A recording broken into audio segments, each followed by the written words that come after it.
देखिए भारत में चुनाव यानी कि इंडिया में इलेक्शन, इनको जो है दो भागों में डिवाइड किया गया है। पहला जो है प्रोपोर्शनल रिप्रेजेंटेशन है, उसके बाद यानी कि इसको हिंदी में कहते हैं अनुपातिक प्रतिनिधित्व, और दूसरा है first past the post system, यानी कि इसको तो ऐसे समझिए, हिंदी तो इसका मतलब इसका जो है सही से हिंदी नहीं होता है, फिर भी इनको first past the post system को इस तरह से समझिए, जैसे वोटिंग हुआ तो जो वोटिंग में सबसे आगे ज़्यादा वोट प्राप्त किए उसी को विजेता घोषित किया जाता है। इसी को first past the post system कहते हैं, ठीक ना। तो इसलिए यहाँ पे लिखे हैं जो पहले आगे आएगा वो विजेता होगा, यानी कि वो जीतेगा। क्लियर है।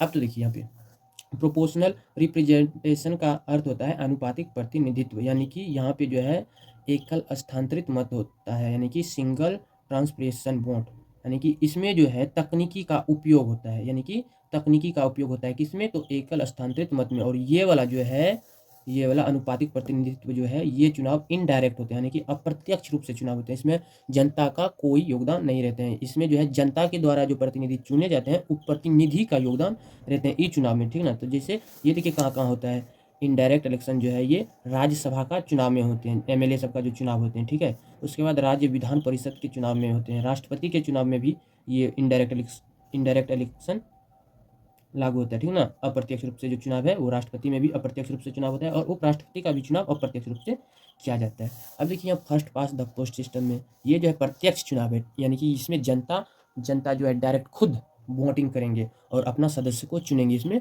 इसलिए इसको डायरेक्ट इलेक्शन कहते हैं। और ये देखिए कहाँ कहाँ लोकसभा का चुनाव में होता है, राज्य विधानसभा के चुनाव में होते हैं, पंचायत में जैसे कि गाँव पंचायत में मुखिया सरपंच वार्ड सदस्य बनते हैं, तो ये भी जनता चुनते हैं। तो नगर पालिकाओं का चुनाव होते हैं, जैसे नगर निगम, नगर पंचायत, नगर परिषद पालिका, इस सब में जो है जनता डायरेक्ट वोटिंग करके अपना प्रतिनिधित्व को चुनते हैं, ठीक ना। अब देखिए ये first past the post system जो है, यहाँ इस तरह से इनको समझ सकते हैं। तो देखिए यहाँ पे एक उदाहरण लिए हैं, ठीक ना। यहाँ पे देखिए एक उदाहरण लिए हैं, यानी कि सपोज मान लीजिए ये लोकसभा चुनाव हो रहा है। अब कैंडिडेट यानी कि ये पार्टी है ABCDEF, पार्टी जैसे कांग्रेस हो गए, बीजेपी हो गए, अन्य जो भी हैं, तो ये पांचों पार्टी हो गए। इधर वोटिंग यानी कि 100% जो है यहाँ पे वोट गिरे, 100% वोट गिरे। अब हम इसको अच्छा से समझते हैं, किसको, first pass the post system को। अभी इसी पे चर्चा, ये जो चर्चा हो रही है इसी के लिए हो रहे हैं, ठीक ना। तो लोकसभा चुनाव में जो है 100% वोटिंग हुआ, और इसमें जो है कुल 5 कैंडिडेट हैं, 1 2 3 4 5 6, सॉरी 6 पार्टियां हैं, और 6 को सबको इस तरह से वोट पड़ा। ए को जो है पार्टी ए को 5.6% वोटिंग मिला, ठीक ना। और पार्टी बी को जो है 7.8% वोट प्राप्त हुए। और सी वाला पार्टी को 11%, डी को 9%, ई को जो है 11.9% वोट मिला, और एफ को 3%। तो अब यहाँ पे ये बताइए सबसे ज़्यादा वोट किसका है। सबसे ज़्यादा वोट तो 11.9% है, ठीक ना, ई वाले का, यानी कि ई जो है विजेता हो गया। इन्हीं को क्या कहते हैं, first past the post system, इसी को कहते हैं, ठीक ना। इसी को first past the post system कहते हैं। और ये जो है कहाँ कहाँ चुनाव होते हैं, कहाँ कहाँ होते हैं, लोकसभा चुनाव, राज्य विधानसभा चुनाव में, पंचायत में और नगर पालिकाओं में, ठीक ना। क्लियर है। अब इनकी विशेषता को हम जानते हैं। First past the post system की कुछ विशेषताएं होती है, जैसे मान लो एक आदमी जो है एक ही वोट दे सकते हैं। जैसे एक आदमी है तो वो सिर्फ एक ही वोट दे सकते हैं, ना कि एक ही आदमी, ये जितने 6 पार्टी यहाँ पे हैं तो 6 पार्टी को वो नहीं दाब सकते हैं, मतलब वो एक ही को देंगे। यदि सी को वोटिंग किए हैं तो वो सिर्फ सी को ही दाब के चलाएंगे, यानी कि वो एक आदमी एक ही बार वोट कर सकते हैं, एक आदमी 10 5 या जो भी है एक से अधिक बार वोट नहीं कर सकते हैं। इनकी ये विशिष्टता है, ठीक ना। First first pass the post system की यही एक खासियत है कि एक आदमी जो है एक ही बार वोटिंग कर सकते हैं। अब इसमें कमियां भी है, इसमें कुछ कमियां हैं, जैसे मान लीजिए अभी यहाँ पे समझिए 5.6%, 7.8%, ये सब वोटिंग लाए, लेकिन जीता कौन, 11.9% वाला। यानी कि हमने पहले बोले आपको कि 100% वोटिंग गिरा है, ठीक ना। तो 100% में सबसे आगे 11.9% वाले रहे, तो बाकी 100% में 11.9% माइनस कर दीजिए, तो लगभग लगभग जो है 88% बच जाते हैं। तो शेष 88% वोट जो बचा उनका क्या हुआ, यही सबसे बड़ा गड़बड़िया है, मतलब सबसे बड़ा कमियां है, ठीक ना। उनको इसको इस तरह से समझिए, एक उदाहरण लेते हैं। जैसे मान लो बिहार में लोकसभा का चुनाव हुआ, 5 सीटें पे लोकसभा का चुनाव हुआ, 5 सीटें हम इस तरह से दे दी, कुछ भी अपने मन से नाम दे दो, आपको समझना है, ठीक ना। ये चुनाव को समझना है। ये कौन सा चुनाव समझा रहे हैं, first of the past system का कमियों को बता रहे हैं यहाँ पे, ठीक ना। तो हम मान लीजिए बिहार में 5 सीट के लिए लोकसभा चुनाव हो रहे हैं, और 5 सीटें इस तरह से हम लिख दिए हैं, एक बगल से भागलपुर, पटना, नालंदा, मधेपुरा, पूर्णिया। अब यहाँ पे 2 पार्टी को अलग अलग कर दिया, यानी कि कांग्रेस और बीजेपी, ठीक ना। यहाँ 5 सीटों के लिए, यानी कि जो 3 सीट लाएंगे वो विजेता होंगे। वो किस हिसाब से, first pass the post system में यही कहा गया, यानी कि यदि 3 सीट बीजेपी का आ गया तो बीजेपी जो है, बीजेपी का ही सरकार बनेगा और बीजेपी ही सरकार का नेतृत्व करेगा। तो देखिए यहाँ पे भागलपुर में जो है कांग्रेस को 3,98,000 वोटिंग मिले और बीजेपी को 4,08,000 वोट मिले। वहीं पटना की बात करें तो कांग्रेस को 8,18,000 वोट मिले कांग्रेस को, और बीजेपी को 3,90,000 वोट मिले। और वहीं पे नालंदा में बात करें तो कांग्रेस को 4,14,000 वोट मिले और बीजेपी को 4,18,000, ठीक है। और मधेपुरा में बात करें तो 9,12,000 वोट मिले किसको, कांग्रेस को, और 3,15,000 वोट मिले बीजेपी को। और पूर्णिया में 4,28,000 वोट किसको मिले, कांग्रेस को, और 4,55,000 वोटिंग मिले बीजेपी को। तो अब विनर देखते हैं कौन विनर है। तो जैसे मान लीजिए भागलपुर से कौन जीत रहे हैं, तो बीजेपी। क्यों, क्योंकि कांग्रेस को 3,98,000 वोट ही प्राप्त हुए थे और बीजेपी को 4,08,000 वोट प्राप्त हो गए। यहाँ से बीजेपी एक सीट जीत गए। अब दूसरा सीट पे देखिए पटना में जो है कांग्रेस को 8,18,000 वोट मिले और बीजेपी को 3,90,000, यानी कि यहाँ से बीजेपी हार गए। तो कांग्रेस जीत गया, तो यहाँ पे कांग्रेस जीत गई, ठीक है। अब नालंदा में देखिए, नालंदा में 4,14,000 वोट किसको, कांग्रेस को मिला और बीजेपी को 4,18,000 वोट, यानी कि 4,000 वोट ज़्यादा मिला इनको, तो इसलिए बीजेपी आगे रहा, बीजेपी जीत गया इस सीट पर। उसके बाद मधेपुरा का सीट में देखिए 9,12,000 वोटिंग मिला और बीजेपी को 3,15,000, यहाँ से कांग्रेस जीत गया, ठीक है। उसी प्रकार पूर्णिया का सीट जो है 4,28,000 है, ठीक, और बीजेपी का 4,55,000, तो यहाँ से बीजेपी जीत गए। तो टोटल जो है 1, 2, 3 सीट को तो बीजेपी जीत लिया। तो अब first past the post system के अनुसार जो है बीजेपी विजेता रहा। अब यदि हम यहाँ पे वोट गिनते हैं, यानी कि मत, कितना मत किनको पड़े, टोटल यदि जोड़ते हैं तो सबसे ज़्यादा वोट किसको प्राप्त हुए हैं, कांग्रेस को।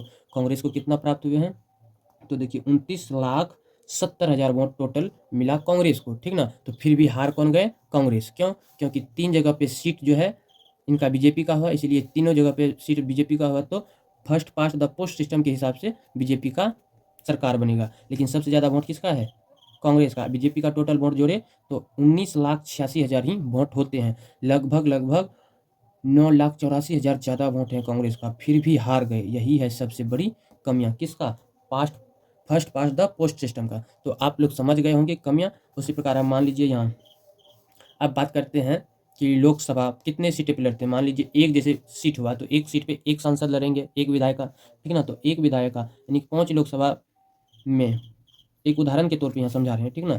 टोटल 543 सीट है और भारत की कुल जनसंख्या मान लीजिए 140 करोड़ है, 140 करोड़, ठीक है। तो उसी प्रकार इस तरह से ज्ञात कर सकते हैं। ये जो है 6 राज्य का नाम मान लिए हैं, ठीक ना। अब मान लीजिए राज्य 1, 1, 2, 3, 4, 5, 6 राज्य माने हैं। सपोज कीजिए भारत में मात्र 6 ही राज्य है, एक मानते हैं ताकि आप लोग समझिए। तो 6 राज्य हैं। अब टोटल भारत का 140 करोड़ जनसंख्या है और सीट कितना है, 543, ठीक ना, लोकसभा का।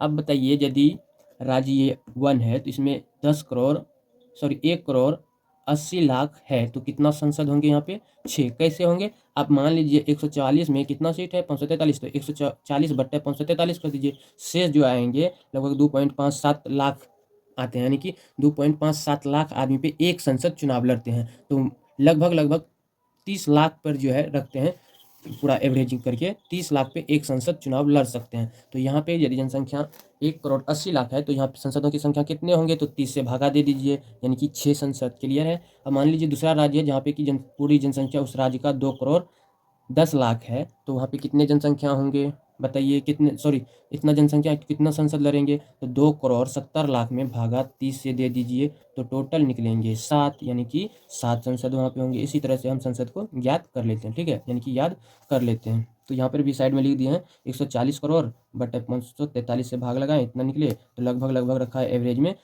30 लाख रखते हैं, 30 लाख पर एक संसद चुना जाता है, ठीक है। अब यहाँ कुछ टॉपिक ये है जो कि थोड़ा ज़रूरी भी है, तो आप लोग भी नोट्स यदि लिखिएगा तो वीडियो को रोक के लिख सकते हैं, तो हम पढ़ के सुनाते हैं। है कि हम अपने मुँह लिखे हैं तो थोड़ा लिखने में इधर उधर शब्द हुए होंगे, तो हो सकता है आप अच्छा से लिखिएगा, तो हम पढ़ के सुना देते हैं आपको। तो देखिए हम लिखे हैं कि लोकसभा के चुनाव के आंतरिकी लोकसभा के सामान्य चुनावों को करवाने के लिए प्रत्येक राज्य को लोकसभा के सीटों में बांटा जाता है। जैसे यहाँ पे हम बांटे ना, प्रत्येक लोकसभा की सीटों को अलग अलग बांट दिया जाता है, ठीक है।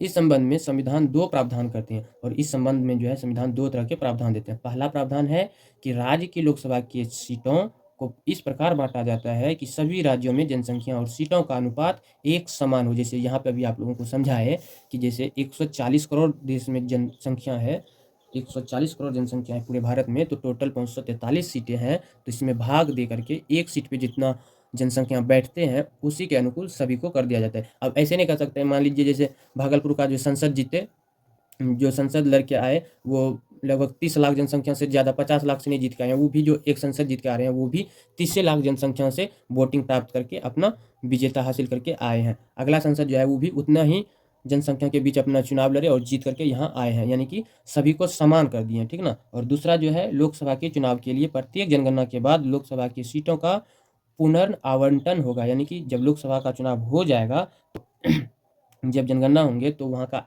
सारा चीज़ जमा करके देखेंगे कितना जनसंख्या घटा बढ़ा जो भी हुआ, तो फिर से उसमें भाग दे करके उस तरह से उसको बंटवारा कर दिया जाएगा।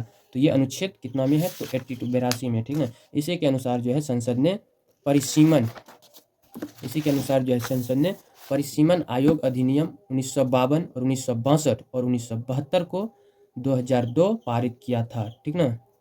तो लोकसभा के सीटों के आवंटन पर सन 2000 तक प्रतिबंध लगा देता है और 84वां संविधान संशोधन सन 2026 तक लोकसभा की सीटों के आवंटन पर पुनः प्रतिबंध लगा देती है। और यहाँ पे कह रहा है कि लोकसभा की सीटों पर जो है यहाँ ताला लॉक कर दिया गया है, यानी कि उसे रोक लगा दिया गया है। ये जो है लगभग 2000 से लेकर के 26 तक, यानी कि अभी 26 साल हो गए, अभी तक ये बंटवारा नहीं हुए हैं। तो अंदाजे कर सकते हैं कि सीट का बंटवारा होंगे तो लगभग ये सीटें बढ़ेंगे ना कि घटेंगे। मेरे ख्याल से जिस तरह से जनसंख्या बढ़ रहे हैं भारत का, इसके अनुकूल बोल रहे हैं कि लगभग 543 अभी वर्तमान में सीटें हैं, तो ये ज़्यादा हो सकते हैं, ठीक ना। तो बाकी 2026 में जब ये ताला खुलेंगे, सीटें आवंटन जब होंगे तो सबको पता चल ही जाएंगे। तो फिलहाल के लिए आज की वीडियो में इतना ही, मिलते हैं अगले वीडियो में। जय हिंद, जय भारत। बस आप लोग स्टडी करते रहिए।